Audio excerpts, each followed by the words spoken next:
नमस्कार, वंदे मातरम। मैं हूं श्याम गिरी। आप देख रहे हैं हमारा चैनल मुद्दा भारत का यानी मुद्दा आपका। मुद्दा है जम्मू कश्मीर चुनाव के। यह जम्मू कश्मीर और हरियाणा में एक साथ चुनाव होने जा रहा है और उसी जो है घोषणा भी कर दी गई है। इसके चुनाव का रिजल्ट जो है 4 नवंबर को आएंगी। तो अब सबसे बड़ा सवाल ये है कि क्या बीजेपी के लिए अनुकूल परिस्थिति में है जम्मू कश्मीर और हरियाणा का चुनाव, क्योंकि लोकसभा रिजल्ट जिस तरह से आए हैं उसको देखते हुए काफ़ी ये जो चुनाव है महत्वपूर्ण माना जा रहा है। तो इसी पर हम चर्चा कर लेंगे हमारे सहयोगी अनिल खत्री जी से और जानेंगे कि जम्मू कश्मीर का चुनाव तो ठीक है, हरियाणा का भी चुनाव ठीक है, लेकिन साथ में जो झारखंड और महाराष्ट्र का चुनाव जो है टाला गया है उसके पीछे क्या राजनीति है। सर क्या कहेंगे इस विषय पर? सबसे पहले हम जान लेते हैं कि जम्मू कश्मीर और हरियाणा का जो चुनावी तारीख की जो घोषणा हुई है उसके बारे में जान लेते हैं। सर, आज सुबह जब टीवी पे न्यूज़ आई कि 3 बजे पत्रकार परिषद है चुनाव आयोग का जी, तो मैं थोड़ा सा अस्वस्थ हो गया कि बाबा, महाराष्ट्र का चुनाव अगर अभी घोषित हुआ जी तो महायुति की तो वाट लग जाएगी। ये अनुकूल स्थिति नहीं है। और थोड़ा सा घबरा के मैंने किसी वरिष्ठ नेता को फ़ोन किया जो मंत्री हैं। कौन से मंत्री है बोलूँगा तो तकलीफ होगी, मगर उनको फ़ोन किया। मैंने बोला ये क्या हो रहा है, आज 3 बजे प्रेस कॉन्फ्रेंस है जी, तो क्या महाराष्ट्र के चुनाव होंगे? तो बोले नहीं, चिंता मत करो, महाराष्ट्र के चुनाव अभी नहीं होंगे, वो दिवाली के बाद नवंबर में होने वाले हैं, वो तय है। और चुनाव आयोग आज सिर्फ कश्मीर और हरियाणा के ही करेगा। जी जी। मैं बोला आप कितने कॉन्फिडेंस से बोल रहे हैं? वो बोले मेरा कॉन्फिडेंस किस वजह से होता है ये तुमको हमेशा मालूम रहता है। तो उसी कॉन्फिडेंस को साथ में बता रहा हूँ कि चिंता मत करो, नहीं होगा। और सच में 3 बजे जब आया, और मैंने इसका, मेरे को क्या लगता है, कभी कभी ये न्यूज़ अपने ऐसे आदमी से मिलती है कि लोगों को मिलना मुश्किल होता है। हाँ ना। तो मैं चाहता हूँ सर कोई विटनेस रहे इसके लिए। तो मैंने कम से कम एक 10 बड़े नेताओं को वो मैसेज भेज दिया कि announcement will be only for Jammu Kashmir and Haryana, not for Maharashtra. तो उनका भी थोड़ा आश्चर्य, उनको भी आश्चर्य लगा। उन्होंने पूछा आर यू श्योर वगैरह वगैरह, मतलब उनको भी दहशत पैदा हो गई थी सबके मन में महाराष्ट्र में। तो 3 बजे ये अनाउंस किया। सर अभी ऐसा है ना कि महाराष्ट्र को इसका फायदा होगा और तोटा भी होगा, ऐसा मुझे लगता है। मैं इसके बारे में बोलता हूँ, थोड़ा डिटेल मैंने जमा किया है। मगर सर कैसे है ना कि जम्मू कश्मीर में तो पिछली बार 2 दहशतवादी लोकसभा के लिए चुन के आए। हाँ, जेल में है वो। हाँ, और एक बात है कि 370 आने के बाद 2019 में ये पहला चुनाव है। ये एक प्रकार का पब्लिक ये है, ओपिनियन है, सार्वमत है। बिल्कुल बिल्कुल। और मैं जानता हूँ, ये बोलना अच्छा नहीं लगता है मेरे को भी, मगर कश्मीर की 90% जनता जो है वो 370 के खिलाफ है। 90% और उनको अभी तक उनका एक्सप्रेस करने का मौका नहीं मिला था। और मिलिट्री और अपने पैरामिलिट्री ये वो सब इतने कश्मीर में है प्रेजेंस उनका, जो हमारे लोग जाते हैं। मेरे ख्याल जितने मुस्लिम वहाँ पर सब विरोध में है। सर मुस्लिम विरोध में, मगर मुस्लिम कश्मीर में है और जम्मू में हिंदू है जी, ऐसा भी विभाजन है। तो वो बात अलग है। मगर 370 हटाने का 90% लोग समर्थन नहीं करते, 10% हम लोग ऐसे रख देते हैं। मगर अभी उनको अपना ओपिनियन ये करने का समय आ गया है कि हमको 370 हटाना मान्य नहीं है। और मुफ्ती मोहम्मद और तुम्हारा उमर अब्दुल्ला और दहशतवादी, तीनों का एजेंडा एक ही रहेगा। वो बोलेंगे ये सार्वमत है, ये सार्वमत है इसके लिए कि आपको 370 पसंद है तो आप बीजेपी को वोट दीजिए या बीजेपी अलायंस को वोट दीजिए, और आपको नहीं पसंद है तो हमें वोट। मतलब वहाँ की लड़ाई यही है, खाली 370 सिर्फ एक मुद्दे पर, या नो, बस यस या नो। और 370 के खिलाफ 90% अगर जनता कश्मीर की है तो जम्मू में थोड़ा इनको लास्ट टाइम पर सर 25 सीट्स मिली थी जम्मू में जी, और 28 सीट मुफ्ती मोहम्मद को मिली थी कश्मीर में। नेशनल कॉन्फ्रेंस जो अपने उमर अब्दुल्ला के, उसको 15 मिली थी और कांग्रेस को 12 मिली थी। 87 सीट टोटल है, 44 को मेजॉरिटी। अभी 90 है, 90 सीटें टोटल अभी 90 हो गई सर। नहीं, उनकी 3 खाली है मेरे ख्याल से। अच्छा नहीं, वो हरियाणा में नहीं, ठीक है 90 है तो वॉट एवर इट इज 46 हो जाएगी, उसमें कोई दिक्कत नहीं है। मगर सर मुफ्ती मोहम्मद लास्ट मुख्यमंत्री थी और वो यानी कि उनके साथ बीजेपी ने एक बार सरकार भी बना के देखी, बिल्कुल और उसका समर्थन किया कि उसकी वजह से वो नेशनल हो जाएगी। मगर वो जब तक सीएम थी बीजेपी के साथ तब तक ही नेशनल रहेगी, तुरंत एंटी नेशनल होगी। 10 साल हो गया, 10 साल बाद चुनाव हो रहा है अभी। 14 में हुआ था लास्ट। जी जी जी। तो 10 साल के बाद हो रहा है, तो 10 साल में सर बहुत फर्क पड़ गया है। मैं अभी आपको चैलेंज से कह सकता हूँ कि ये 87 या 90, समझो 90 सीटें आप बोलते हैं, और 46 का आंकड़ा जो है सर, ये मुफ्ती मोहम्मद जो है वो अकेले ही बहुत ज़्यादा सीट लेगी, 35 तक जाएगी। मतलब सीएम बनेगी ऐसा लग रहा है? हाँ, सीएम तो वही बनेगी, उमर अब्दुल्ला और उसकी पार्टी एक साथ आ जाएगी, ये 370 के। मगर मेरे को डर दूसरा है कि दहशतवादी जो हैं जी सर, 2 लोकसभा में चुन के आए, उनकी वजह से 12 सीट तो नीचे गारंटेड होगी दहशतवादियों। और सर चीज आपने और देखा होगा कि लोकसभा चुनाव परिणाम के बाद वहां पर दहशतवादियों का और फिर से चालू हो गया। रोज मर रहे हैं, हमारे जवान रोज शहीद हो रहे हैं, रोज मर रहे हैं, रोज हाँ हमले हो रहे हैं। उनको एनर्जी आ गई है। खाली वो 500 रुपया लेके फेंकने वाले बंद है, क्योंकि पुलिस रास्ते पे जी। सर, हमें तो टूरिस्ट जाते हैं ना, वो जो बात बताते हैं वो पेपर और न्यूज़पेपर है, इसमें चैनल में नहीं आती है। मैं भी जाके आया हूँ सर, देखा हूँ मैं वहां पर सब। इतना पुलिस है, इतना पुलिस है, आप कुछ कर नहीं सकते इसके लिए। वो और ऐसा लगता है कि हम दूसरे कंट्री में आ गए हैं, हम अपने देश में है ही नहीं, ऐसा लगता है। मिलिट्री का ही शासन है उधर, करके ही चल रहा है। तो ये 370 एक मुद्दा रहेगा जिसके ऊपर बीजेपी की बड़ी पराभव हुई। और इधर बीजेपी के खिलाफ सर, ये जो जम्मू में भी है ना, वहाँ भी एक मुद्दा बीजेपी के खिलाफ जा रहा है कि आप बांग्लादेश में हिंदू मारे जा रहे हैं, उसके बारे में बोल रहे हैं, उनको खाली बोल रहे हैं। कश्मीरी पंडित जब मारे गए, घर से निकाले गए, तब आपने कुछ नहीं किया, और बांग्लादेश के बारे में रात दिन आप बात कर रहे हैं।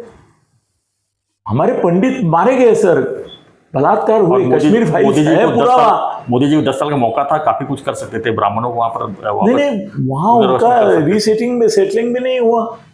वो जो भागे वो भागे ही है। अभी भी कोई जाता है तो उसको मार दिया जाने को तैयार ही नहीं कोई वहां पर। हाँ, नहीं जाने को तैयार नहीं, ये तो बात है, मगर अरे अभी तो उत्तर भारतीय मजदूरों को मार रहे हैं। हाँ ना, जो काम कर रहे हैं वहां बेचारे, वो दहशतवादी उनको मार रहे हैं, और बोल रहे हैं कि उत्तर भारतीय दक्षिण भारतीय कोई नहीं चाहिए, भारतीय नहीं चाहिए हमको।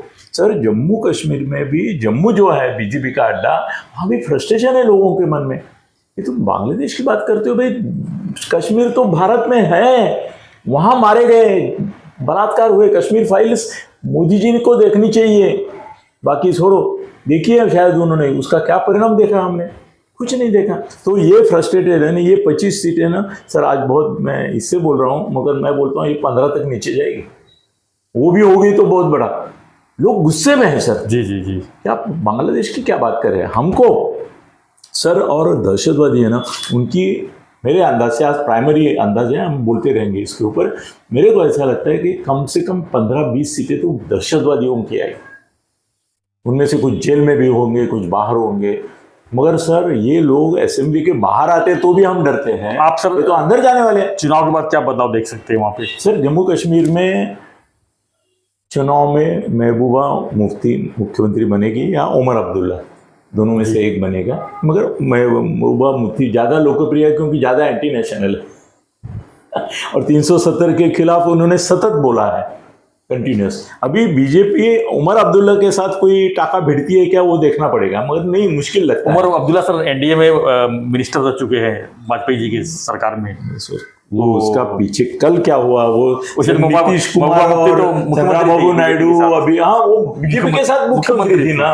उमर की क्या बात कर रहे हैं आप? तो कश्मीर में तो 20 ये आएंगे। देश पहले होना चाहिए, लेकिन ये दहशतवादियों के खिलाफ कुछ तो बड़ा एक्शन लेना चाहिए भारत। सर, कौन लेना चाहिए ये एक्शन? मतलब मिलिट्री खड़ा कर दिया है, रोज एनकाउंटर कर रहे हैं सर, मिलिट्री मार रहे हैं। क्या करेंगे वो? सर, पाक वक्त कश्मीर में घुस के उनको मारना चाहिए, उनको पीछे हटाना चाहिए, ये अपने बस की बात नहीं है। जैसे हम पाक वक्त कश्मीर में घुसेंगे, अपने को डर है चाइना उधर से आ जाएगा, और चाइना सिर्फ लद्दाख में नहीं आएगा जी, वो यहाँ आसाम के बॉर्डर पे आएगा। और अपना दोस्त ही नहीं है कोई, नेपाल भी अपना नहीं है, अभी भूटान भी थोड़ी हलचल है उधर अपने खिलाफ। बांग्लादेश था, वो तो टोटली एंटी गया, म्यांमार एंटी गया, श्रीलंका भी अभी कुछ श्रीलंका तो गया ही है, कोई दम ही नहीं उसमें। तो पाकिस्तान है इधर अफगानिस्तान का भी चारों तरफ घिर गए हैं। हाँ, घिर गए ना। हमारे साथ कौन है सर? कौन है? दोस्त नहीं है अपना सर। ये हमारी ट्रेजेडी है नेशनल नेतृत्व की। मोदी जी को कोई कूटनीति चलनी चाहिए जो कि पूरे विश्व उनके साथ में है। सर, क्या हो गया है कि जिनका अपना कुछ लेना देना नहीं ना, वो अपने साथ होना चाहिए जी। जिनका लेना देना नहीं वो साथ में है, और जिनका लेना देना हो सकता है वो दुश्मन है। वही बात सर, क्लास में हमारे एक लड़का था जिसका सबसे दुश्मनी था, तो टीचर ने एक बार उसको बोला कि एक बार तू भी ये सोच ले कि तेरी दुश्मनी पूरे क्लास से क्यों है, पूरा क्लास तेरे से खिलाफ क्यों है, बाकी आपस में मिले हुए हैं, बाकी ये सब देश मिले हुए हैं और हमारे खिलाफ क्यों है। ये भी एक बार सोचने की बात है, हमारी भी कोई गलती होगी, हम भी दबाव लाते होंगे। अभी बांग्लादेश में भी लोग भारत के खिलाफ है करके हिंदुओं के खिलाफ है, वो भारतीय करके मार रहे। कल एक ने बोला वो हिंदू करके नहीं मार रहे, भारतीय करके मार रहे उनको, ऐसा एक वर्जन आया है। वो समर्थन नहीं करता, भारत के सपोर्टेड थी, इसके लिए उसके समर्थकों को मार रहे खाली भारतीय नहीं मार रहे, समर्थकों को भी मार रहे। सर, तो कश्मीर तो गया है अपने हाथ से, और 300 जैसे ही असेंबली जिस दिन खुलेगी जी, पहला ठराव ये रहेगा, भले सुप्रीम कोर्ट ने अप्रूव किया है 370, मगर असेंबली का ठराव रहेगा कि 370 खाली करो, बंद करो, मतलब विड्रॉ करो। तो क्या विड्रॉ हो जाएगा उनके कहने से? 370 निकाला है, वो फिर से चालू करो। सॉरी, उल्टा बोला मैं। तो क्या हो सकता है ये संभव? सर, पूरे देश में नाचक्की ऐसी हो जाएगी अगर 370 विड्रॉ किया इन लोगों ने, बीजेपी ने। सर, पूरे देश में अगली बार 240 छोड़ो 40 नहीं आएंगे बीजेपी के।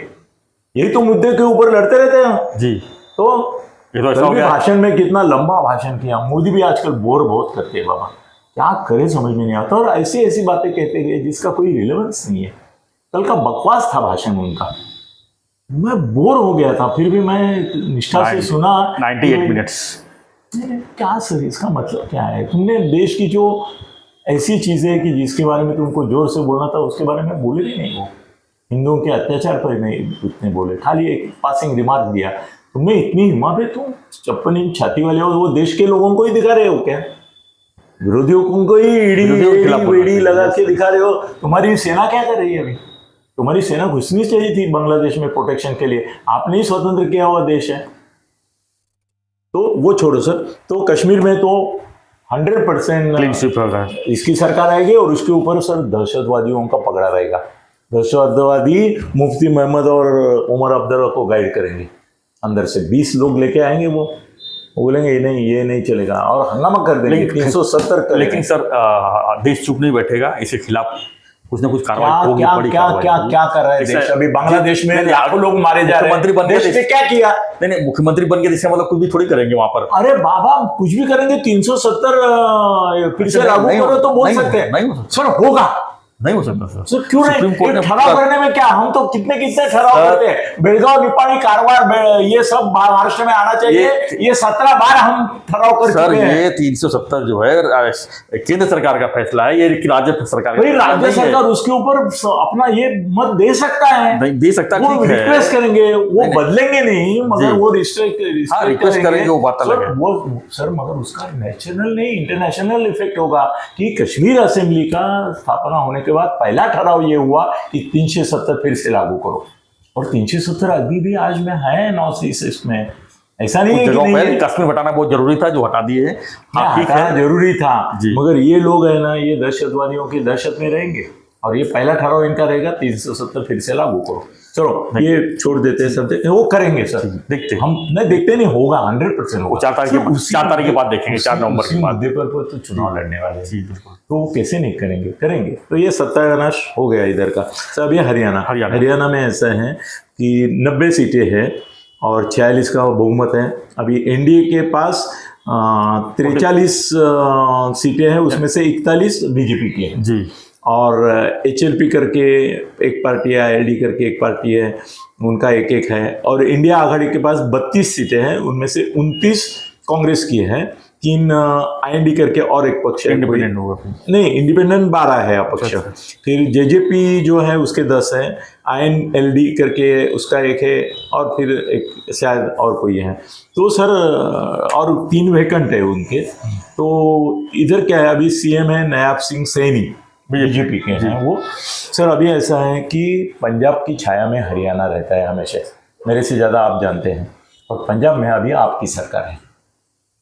आपकी सरकार इसीलिए आई कि किसानों में जो प्रक्षोभ था बीजेपी की सरकार, केंद्र सरकार के प्रति, वो प्रक्षोभ आपकी तरफ गया, कांग्रेस की तरफ नहीं गया, आपकी तरफ गया।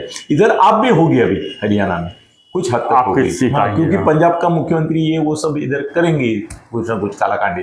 सर अभी ऐसा होगा कि यहाँ से मैं अभी चैलेंज करके आपको बोलता हूँ कि हरियाणा में बीजेपी की सरकार आने की 5% भी संभावना नहीं है, क्योंकि पूरे किसान ही है उधर और वो खिलाफ है। सर अभी भी उनका आंदोलन चालू है और तब से चालू है, और उनका शिकायत ये है कि 1 साल हमको रात दिन रखड़ा के लाठी मार किया, क्या नहीं किया अत्याचार हमारे ऊपर। 1 साल के बाद अब अचानक एक दिन जाहिर किए, जैसे चुनाव दिखाई देने लगे तो भाई हम विड्रॉ करते हैं तीनों कृषि विधेयक। वो पहले दिन अकल नहीं थे क्या आपको? 1 साल हमको इतना नुकसान किया, इतना हमारे ऊपर अत्याचार किया, अन्याय किया, गोलीबार किया, मरे हमारे कितने लोग, उसके बाद आपने किया।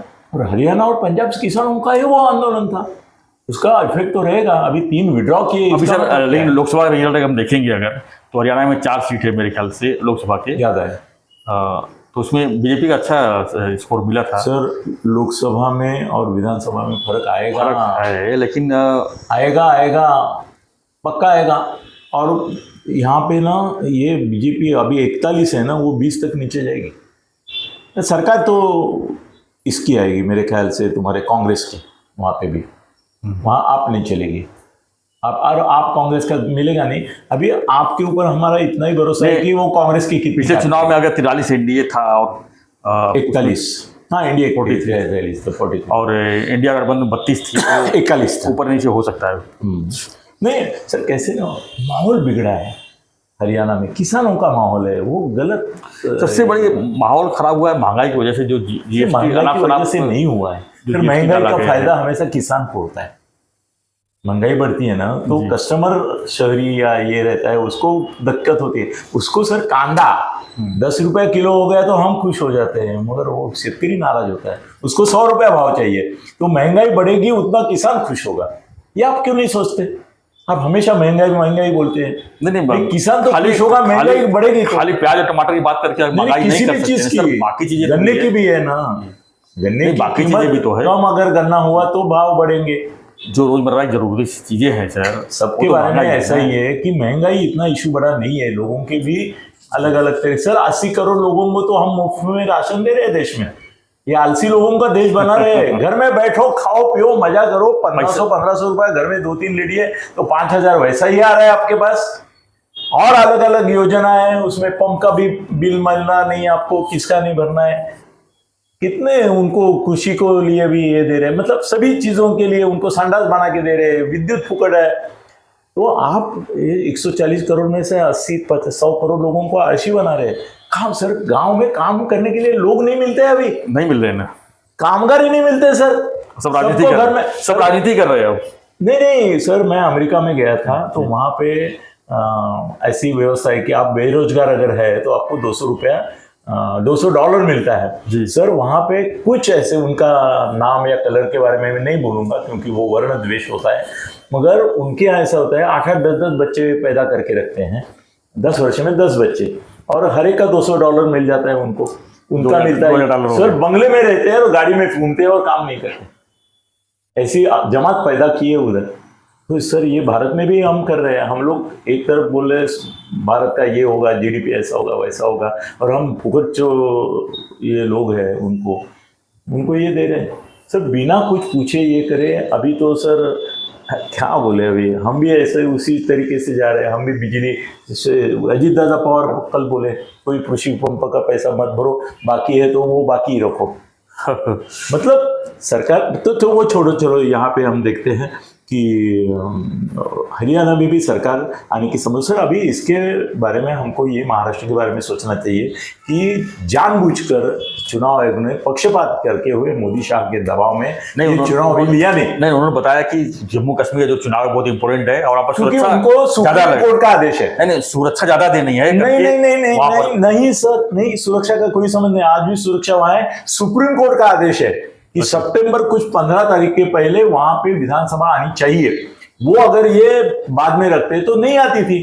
तो इसके लिए उनको ये देखो ना, उन्होंने अक्टूबर के पहले ये सब 6 और 8 अक्टूबर तक चुनाव खत्म करके वो 1 अक्टूबर लास्ट है। हाँ नहीं, मतलब एक ये आएगा उनका चुनाव हरियाणा का 1 तारीख को है और इनका 2 इसमें 18 और 25 सितंबर। 18, 25 और 1 3 जगह है। 3 बार। हाँ, अक्टूबर 1 में भी है, मगर ये 4-5 अक्टूबर 6 अक्टूबर तक कर देंगे तो सुप्रीम कोर्ट डरा नहीं होता ना, सुप्रीम कोर्ट का तगादा नहीं होता तो जम्मू कश्मीर में और 10 साल नहीं चुनाव होते। और जो हिसाब से उन्होंने आज बताया है, ये रिजल्ट आने के बाद तब डिसाइड करेंगे महाराष्ट्र और झारखंड चुनाव का, मतलब कि मेरे लगता है दिसंबर में जाएगा ये चुनाव।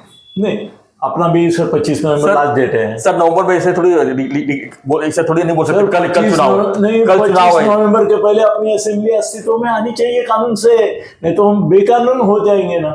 ऐसा क्या कर रहे हैं? 25 नवंबर तक अगर महाराष्ट्र असेंबली नहीं हुई तो कानून से वो अपराध हो जाएगा, फिर सुप्रीम कोर्ट आपको जूते मारेगा। यानी 25 फिर रखेंगे, फिर 24-25 का। हाँ नहीं, नवंबर के दिवाली 4 तारीख तक है, 1 से 4 तारीख तक कुछ, ये 10-15 तारीख को नवंबर में चुनाव लेंगे, 2 दिन में रिजल्ट आएंगे, तुरंत असेंबली कॉन्स्टिट्यूट हो जाएगी। 25 नवंबर के पहले नया असेंबली अस्तित्व में आएगी। और वही झारखंड का मैंने सुना नहीं था, मगर आप बोल रहे तो झारखंड महाराष्ट्र साथ में होगा। हाँ, मतलब होगा अगर है तो। मगर सर कैसे है ना, ये 2 चुनाव हम हार जाते हैं ना, हरियाणा और कश्मीर, तो महाराष्ट्र में यहाँ हार समझो पक्की हो जाएगी महाराष्ट्र महायुति की, क्योंकि 2 हार गए इसका मतलब डिमोरलाइज हो जाएंगे महायुति वाले। सर एक साथ लेते तो कम से कम कोई रहस्य रहता था, मगर ये तैयार नहीं है करके उन्होंने आगे ढकेलने के लिए मोदी शाह ने दबाव लाया चुनाव आयोग पर। क्लियर है, व्हाटएवर इट इज। अभी ये 2 चुनाव हार गए ना तो महाराष्ट्र में हार वैसे भी अभी नजीक ही है। अभी बैलेंस मैं बोलूँगा 50-50 है, उनकी दया के कारण मैं बोल रहा हूँ। अगर असल में तो 40-60 है, 60 महाविकास आघाड़ी आने के संभव है, और इनको दिलासा देने के लिए बोलूँगा 50-50 है। सर ये 2 ना 10-10% ऐड कर देंगे जम्मू कश्मीर। और ये जम्मू कश्मीर का एक खास समझो हम बोल देंगे कि भाई देश विरोधी देशद्रोहियों की विजय होगी। देशद्रोही ये देश विजय होते हैं ना, वही होने वाला है। ये कोई बड़ी बात हो गई। हम राष्ट्रीयत्व की बात करते हैं, जम्मू कश्मीर से दहशतवाद निपट गया। इसके लिए हिंदुओं को जागना पड़ेगा सर। मुस्लिम एक हो सकते हैं, हिंदू क्यों नहीं हो सकते? ये बहुत बड़ा सवाल है पूरे देश। जाति में बांटे हैं ना, यही बात, जाति में बांटे हैं। ये देश में कभी भी हिंदू एक नहीं हो सकते, इतिहास गवाह है। जाति में है वो। आज ही सर ऐसा है कि मुझे मालूम नहीं था, अभी मैं ओबीसी और मराठा का ये थोड़ा अभ्यास कर रहा हूँ, तो मुझे कुछ ये जो उनके विद्वान हैं उनके सोशल मीडिया पे देख रहा हूँ, बोले ओबीसी मराठा एक दूसरे पर बहिष्कार कर रहे हैं, इसकी बात आप कर रहे हैं, मगर अभी तक तो दलितों के भी जो एस्टेब्लिशमेंट है उसके बहिष्कार है। बोले सरनेम देख के लोग नौकरी पे रखते नहीं है, इसलिए वो सरनेम बदल रहे हैं। अभी क्या बोलूं सर, एक इसमें बोलता हूं कि महाराष्ट्र का इसमें नुकसान ही होने वाला है, मगर नुकसान अभी भी होने वाला था। अगर हरियाणा और इसके साथ तो नुकसान तय था, हो सकता है हरियाणा इस वजह से हरियाणा में बीजेपी सरकार बना ले तो उसका पॉजिटिव असर तो पड़ेगा। देखते। धन्यवाद। फिलहाल तो फ्रेंड्स, आपकी क्या प्रतिक्रिया है इस पर? जो चुनाव का डिक्लेरेशन हुआ है, चुनाव आयोग ने किया है हरियाणा और जम्मू कश्मीर का, और महाराष्ट्र का जो है असर क्या होगा महाराष्ट्र? अपनी प्रतिक्रिया दीजिए और बने रहिए ऐसी खबरों के लिए। देखते रहिए हमारा चैनल मुद्दा भारत का। चैनल को लाइक शेयर और सब्सक्राइब जरूर करें। धन्यवाद। जय हिंद, जय महाराष्ट्र, जय श्री राम।